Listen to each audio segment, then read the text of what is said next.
Junction transistor খুবই গুরুত্বপূর্ণ একটা অধ্যায়, কারণ ট্রানজিস্টর আজকালকার দুনিয়াতে সব জায়গায় ব্যবহার হয়। এই ট্রানজিস্টর সবার প্রথম আবিষ্কার করেছিলেন যে তিনজন, তারা হলেন বার্ডেন, ব্রাটেইন অ্যান্ড সকলে। 1947 সালে বেল টেলিফোন ল্যাবরেটরিতে তারা সবার প্রথম ট্রানজিস্টরকে তৈরি করে। এরপর অফিসিয়ালি সেটা অ্যানাউন্সমেন্ট করা হয় 1948 সালে 30শে জুন। ট্রানজিস্টর দেখতে এই ধরনের হয়। ট্রানজিস্টরের তিনটে হ্যান্ড থাকে এবং তার মাথায় একটা কালো ক্যাপ মতো থাকে। এই ক্যাপের ওপর যে সংখ্যাগুলো লেখা থাকে সেগুলো হতে পারে BC547, LP395, এরকম অনেক ধরনের লেখা থাকতে পারে। এগুলো ট্রানজিস্টরের স্পেসিফিকেশন সম্পর্কে আমাদের গুরুত্বপূর্ণ তথ্য দিয়ে থাকে। ট্রানজিস্টরে মূলত দু ধরনের ক্যারিয়ার থাকে, একটা মেজরিটি ক্যারিয়ার, একটা মাইনরিটি ক্যারিয়ার। এই জন্য ট্রানজিস্টরকে বাইপোলার জাংশন ট্রানজিস্টর বলা হয়ে থাকে।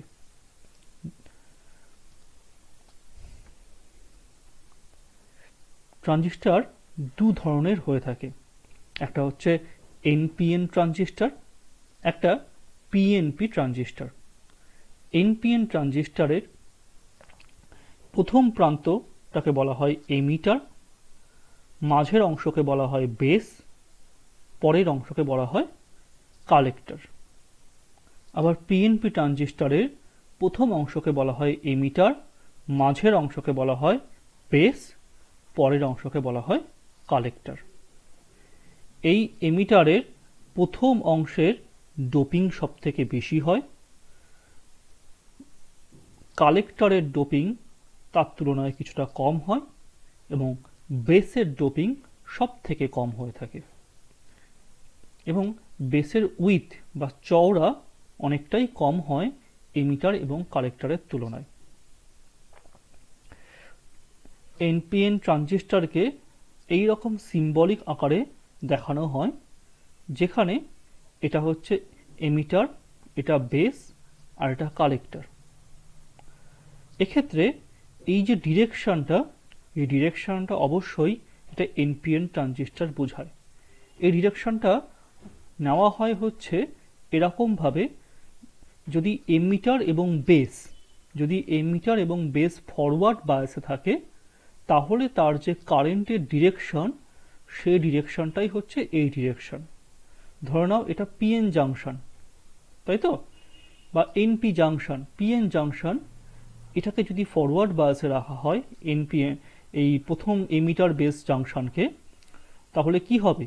ফরওয়ার্ড বায়াসে এন এর সঙ্গে নেগেটিভ টার্মিনাল, পি এর সঙ্গে পজিটিভ টার্মিনাল, কারেন্ট যাবে হচ্ছে পি টু এন, মানে বেস টু এমিটার যাবে।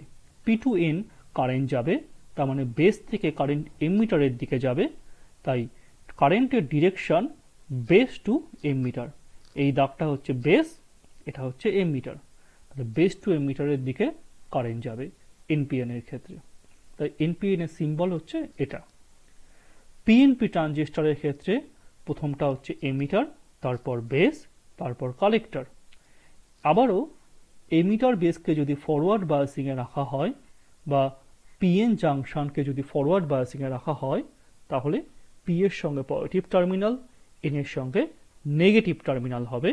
এক্ষেত্রে কারেন্ট পি থেকে এন এর দিকে যাবে, অর্থাৎ এমিটার থেকে বেসের দিকে যাবে। সেই জন্য এই সিম্বলটা বা পিএনপি সিম্বলটা, এই ডিরেকশন এমিটার থেকে বেসের দিকে। এই ডিরেকশনটা অ্যাকচুয়ালি কারেন্টের ডিরেকশন বলা হয়। কারেন্টের ডিরেকশন অনুযায়ী এই ডিরেকশন দুটো হয়ে থাকে। ঠিক আছে, এরপর আসি ট্রানজিস্টরের সাধারণ ক্রিয়া। ট্রানজিস্টরের নর্মাল অপারেশন বলতে, ট্রানজিস্টর নর্মালি পিএন জাংশন থাকে বা এমিটার বেস জাংশন থাকে ফরওয়ার্ড বায়াসে, এবং কালেক্টর বেস জাংশন থাকে রিভার্স বায়াসে। তাহলে এনপিএন এর ক্ষেত্রে তাহলে দেখা যায় যে এন জাংশনের সঙ্গে নেগেটিভ টার্মিনাল, পি জাংশনের সঙ্গে পজিটিভ টার্মিনাল, তার মানে এমিটার বেস হচ্ছে ফরওয়ার্ড বায়াস। বেস কালেক্টরের ক্ষেত্রে দেখা যায় বেস পি টাইপ হচ্ছে negative terminal, collector N type হচ্ছে পজিটিভ টার্মিনাল। এরা রিভার্স বায়াসে থাকে। একই রকমভাবে পিএনপি ট্রানজিস্টরের পি এবং এন এর এমিটার এবং বেস এরা থাকে হচ্ছে ফরওয়ার্ড বায়াসে, পি টাইপের সঙ্গে পজিটিভ, এন টাইপের সঙ্গে নেগেটিভ, এবং এনপি অর্থাৎ কালেক্টর এবং বেস এরা থাকে হচ্ছে রিভার্স বায়াসে, তাই এন এর সঙ্গে পজিটিভ টার্মিনাল, পি এর সঙ্গে নেগেটিভ টার্মিনাল, এবং সিম্বলিক্যালি এইভাবে এদেরকে আঁকা হয়ে থাকে। ঠিক আছে, এবার এক্ষেত্রে যদি আমরা কি ধরনের ভোল্টেজ পেয়ে থাকি, এক্ষেত্রে আমরা ভিইবি ভোল্টেজ পেয়ে থাকি। এমিটার থেকে বেসের মধ্যে যে ভোল্টেজ ডিফারেন্সটা সেটাই ভিইবি।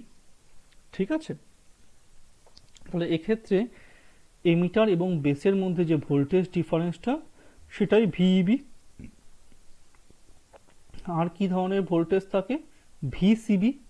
কালেক্টর এবং বেসের মধ্যে যে ভোল্টেজ, কালেক্টর এবং বেসের মধ্যে যে ভোল্টেজ সেটাই ভিসিবি।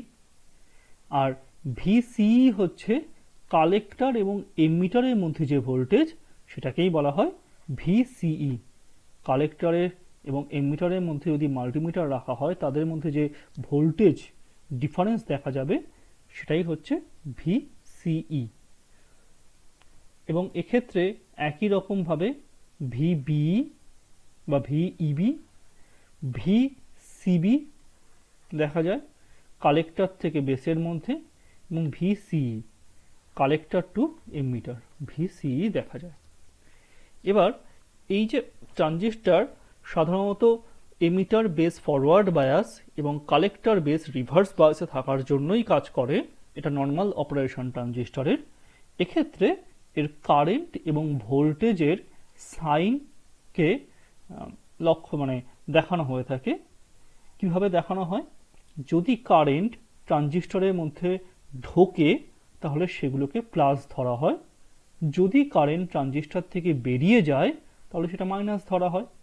ঠিক একই রকমভাবে পিএনপি ট্রানজিস্টরের ক্ষেত্রে এটা ফরওয়ার্ড বায়াসে আছে, তো সেক্ষেত্রে পি থেকে এন এর দিকে কারেন্ট যাবে, যেহেতু ফরওয়ার্ড বায়াস তাই এমিটার কারেন্ট ঢুকছে, তাই এমিটার প্লাস, আইবি বেরাচ্ছে আইবি মাইনাস, আইসি বেরাচ্ছে আইসি মাইনাস, তাহলে আইই প্লাস আইবি মাইনাস আইসি মাইনাস। একই রকমভাবে এনপিএন এর ক্ষেত্রে এনপি বা পিএন জাংশন এখানে ফরওয়ার্ড বায়াসে আছে, তাই ইলেকট্রন এন থেকে পি এর দিকে যাচ্ছে, তার মানে কারেন্ট আমার পি থেকে এন এর দিকে আসছে, তাই আইই বেরাচ্ছে আইবি ঢুকছে আইসি ঢুকছে, তাই আইই হচ্ছে আমার নেগেটিভ, আইবি ঢুকছে পজিটিভ, আইসি ঢুকছে পজিটিভ, তাহলে নেগেটিভ পজিটিভ পজিটিভ। ভোল্টেজের সাইন কিভাবে নির্ণয় করা হয়? ভোল্টেজের সাইন নির্ণয় করার সূত্রটা হচ্ছে ভোল্টেজের ই টু বি, মানে ই উইথ রেসপেক্ট টু বি। তার মানে ভিইবি বলতে বোঝানো হয় হচ্ছে ই প্রান্তে বা এমিটারের voltage with respect to base. যদি সেটা হয় তাহলে বেসের সাপেক্ষে এমিটার কিরকম অবস্থায় আছে? নেগেটিভে আছে এনপিএন এর ক্ষেত্রে, তাই এমিটারের সাপেক্ষে বেস নেগেটিভ আছে এনপিএন এর ক্ষেত্রে। ঠিক আছে, ভিসিভি ভোল্টেজ কার? কালেক্টরের উইথ রেসপেক্ট টু বেস। কালেক্টরের ভোল্টেজ দেখো positive with respect to base, তাহলে ভিসিবি হচ্ছে পজিটিভ। ভিসিই কালেক্টরের পজিটিভ প্রান্ত দেখো এখানে পজিটিভ, কালেক্টরের পজিটিভ প্রান্ত এখানে পজিটিভ,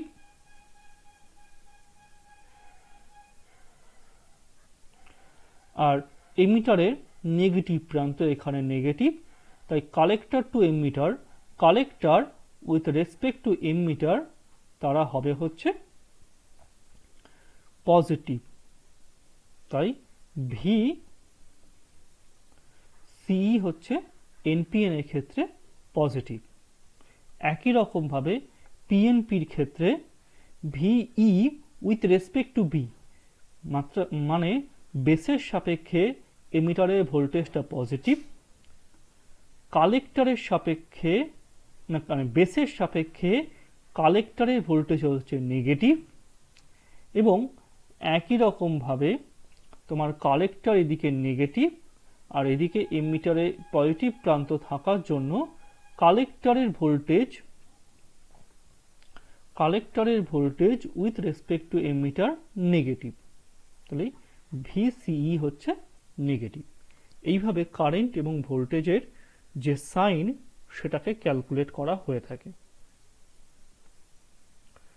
এরপর আসবো আসল বিষয়, যেটাকে বলা হয় হচ্ছে mechanism of transistor action. Transistor কিভাবে কাজ করে থাকে। ট্রানজিস্টর মূলত এনপিএন ট্রানজিস্টরকে এখানে দেখানো হচ্ছে। তাহলে আমি বলেছিলাম যে এন সাইড হচ্ছে হাইলি ডোপ করা হয়, পি সাইডে কম ডোপ করা হয়। এগুলো প্রথমে মুছে দিই আমি।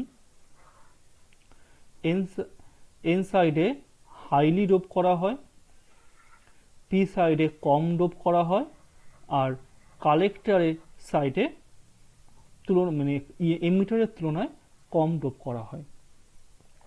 তাহলে নর্মাল অ্যাপ্লিকেশন বা যদি আমার বায়াসিং না থাকে, যদি আমার ব্যাটারি না দেওয়া থাকে, তাহলে কি হবে, দুটোর জাংশন তৈরি হবে এবং জাংশন পোটেনশিয়াল বা ডিপ্লেশিয়ান রিজিয়ান, যে দুটো ডিপ্লেশিয়ান রিজিয়ান তৈরি হবে তাদের কি থাকবে, বিভব বা ভোল্টেজ একই রকম থাকবে।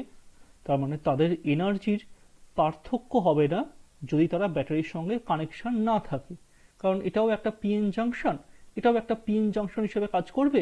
তাদের মধ্যে ডিপ্লেশন রিজিয়ন আছে, ডিপ্লেশন রিজিয়নে উইথ একই রকম মোর অর লেস হবে। ঠিক আছে, সেজন্য এই যখন বায়াসিং থাকে না, উইদাউট বায়াসিং, যখন এটা হচ্ছে উইদাউট বায়াসিং,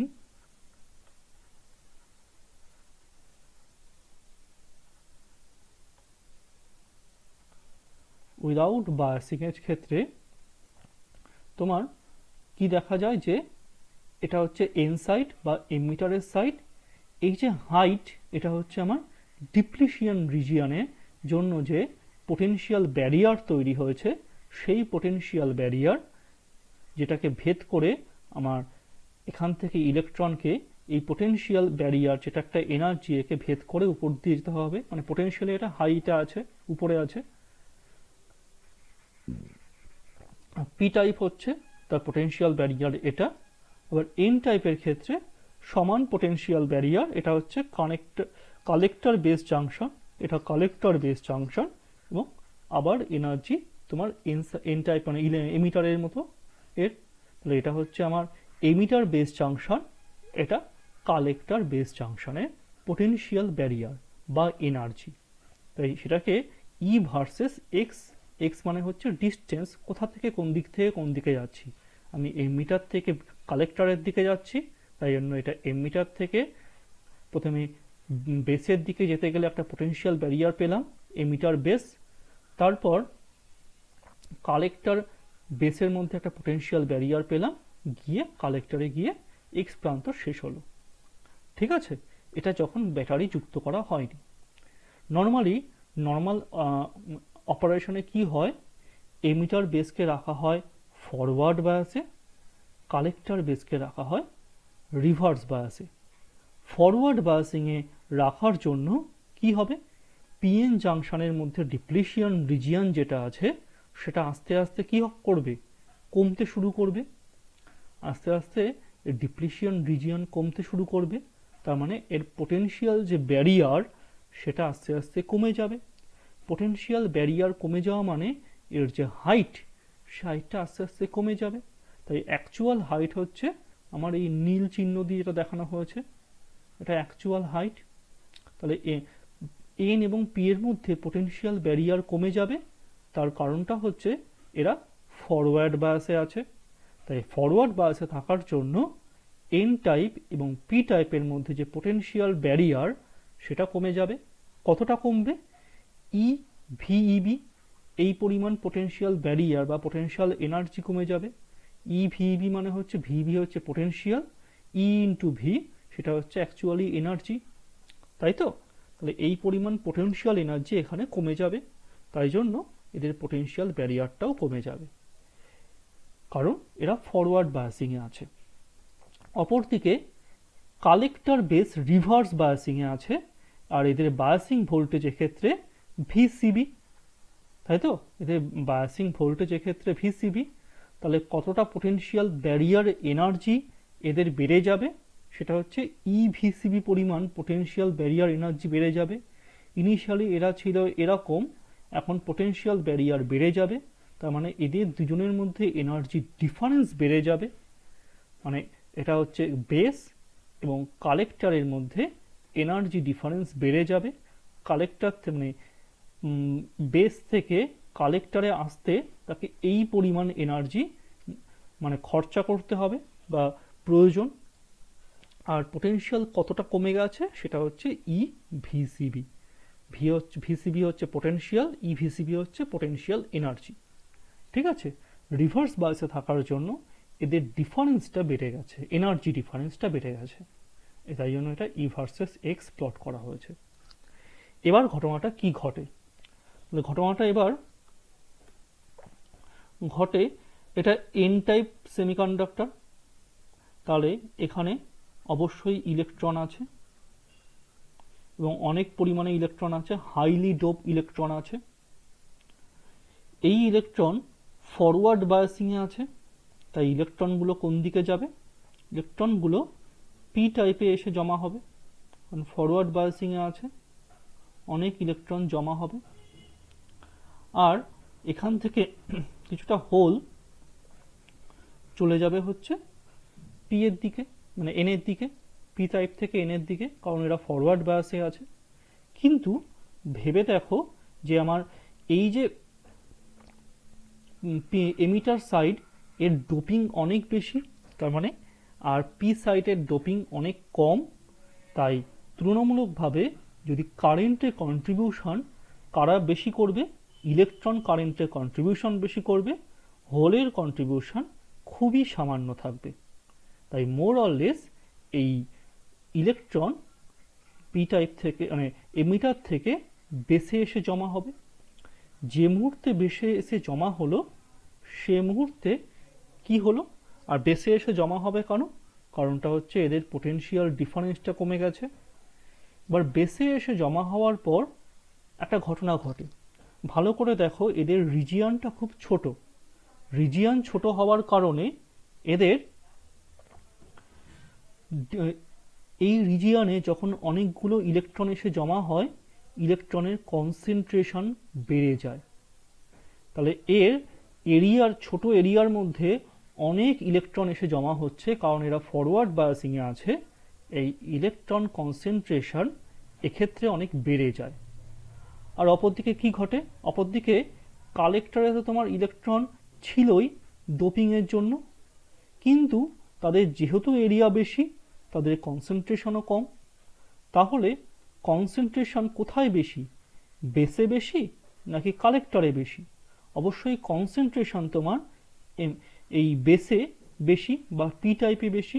তাই এদের রিভার্স বায়াস হওয়া সত্ত্বেও, এটা পোটেনশিয়াল ব্যারিয়ার হাই হওয়া সত্ত্বেও এই ইলেকট্রনগুলো এদিকে এসে পৌঁছায়, কারণ এদের কনসেন্ট্রেশন, হাই কনসেন্ট্রেশন এখানে থাকে আর এখানে লো কনসেন্ট্রেশন থাকে। তাহলে হাই কনসেন্ট্রেশন থেকে যখন লো কনসেন্ট্রেশনে কোনো কিছুকে যায়, তখন সেটাকে কি বলা হয়? এটাকে বলা হয় ডিফিউশন বা ব্যাপন। যেমন একটা ধূপকাঠির যে ধোঁয়াটা সেটা বাতাসে মিলিয়ে যায়, তার কারণটা হচ্ছে ধূপকাঠির ধোঁয়ার মধ্যে যে অণুগুলোর কনসেন্ট্রেশন বা ঘনত্ব অনেক বেশি বাতাসের ঘনত্বের তুলনায়। তাই এক্ষেত্রে এরা ইলেকট্রনগুলোর ঘনত্ব অনেক বেশি এদিকের ঘনত্বের তুলনায়, তাই ইলেকট্রনগুলো বেশি ঘনত্ব থেকে কম ঘনত্বের দিকে খুব তাড়াতাড়ি চলে আসে। এই ঘটনাকে বলা হয় ডিফিউশন অফ ইলেকট্রন। ঠিক আছে, ডিফিউশন অফ ইলেকট্রন। যে মুহূর্তে এই ইলেকট্রন এই কালেক্টরে চলে আসে, কালেক্টরের টার্মিনালটা কি? Positive terminal. কালেক্টরের এদিকে আছে পজিটিভ টার্মিনাল। এই পজিটিভ টার্মিনাল দ্বারা এই ইলেকট্রনগুলো অ্যাট্রাক্টেড হওয়া শুরু করে এবং তারা সার্কিটে কারেন্ট প্রবাহিত করে। তার মানে এই পুরো সার্কিট জুড়ে আমার ইলেকট্রন ফ্লো করে এবং ট্রানজিস্টরের মধ্যে কারেন্ট যাওয়া শুরু হয়ে যায়। কারণ ট্রানজিস্টরের কারেন্ট কোন দিকে যাবে? ট্রানজিস্টরের কারেন্ট যাবে হচ্ছে ইলেকট্রনের উল্টো দিকে। তার মানে ট্রানজিস্টরের কারেন্টের ডিরেকশন হচ্ছে এদিকে। ঠিক আছে, এবার এক্ষেত্রে যে ঘটনাটা ঘটে সেটা হচ্ছে যে তুমি ভালো করে দেখো ইলেকট্রন কি করে কম রেজিস্ট্যান্সের এলাকা থেকে হাই রেজিস্ট্যান্সের এলাকায় পার করে এবং এক্ষেত্রে ইলেকট্রনের খুব একটা সংখ্যার পরিবর্তন ঘটে না। কারণ এই পি টাইপে তো রিকম্বিনেশন ঘটে, অবশ্যই হোল আছে দেখে রিকম্বিনেশন ঘটবে, তার জন্য কিছু ইলেকট্রন কমে যাবে, কিন্তু এই হোলের সংখ্যাটা কত? অনেকই কম, কারণ এর ডোপিং অনেক কম। তাই এই এমিটারের যে ইলেকট্রনগুলো তার খুবই সামান্য অংশ এখানে রিকম্বিনেশন হয়, আর ম্যাক্সিমাম অংশটাই তার 99% ইলেকট্রনই চলে যায় হচ্ছে কালেক্টরে। তার মানে ইলেকট্রন কম রেজিস্ট্যান্সের অংশ থেকে, কারণ ফরওয়ার্ড বায়াস, হাই রেজিস্ট্যান্সের অংশে প্রবেশ করে কোনো লস ছাড়া, কোনো সংখ্যার লস ছাড়া। এই ঘটনার জন্য এই ট্রানজিস্টরকে বলা হয় ট্রান্সফার রেজিস্টার, কারণ এর রেজিস্ট্যান্সকে যেন ট্রান্সফার করে দিচ্ছে, কম রেজিস্ট্যান্স থেকে ইলেকট্রন হাই রেজিস্ট্যান্সে যাচ্ছে। এই জন্যই ট্রানজিস্টরকে ট্রান্সফার রেজিস্টার হিসেবেও বলা হয়ে থাকে। ঠিক আছে, আজকে এটুকুই পড়াবো। যদি কোনো অসুবিধা হয় আমাকে জানিও এবং কোনো অসুবিধা হলে আমাকে কমেন্ট করো।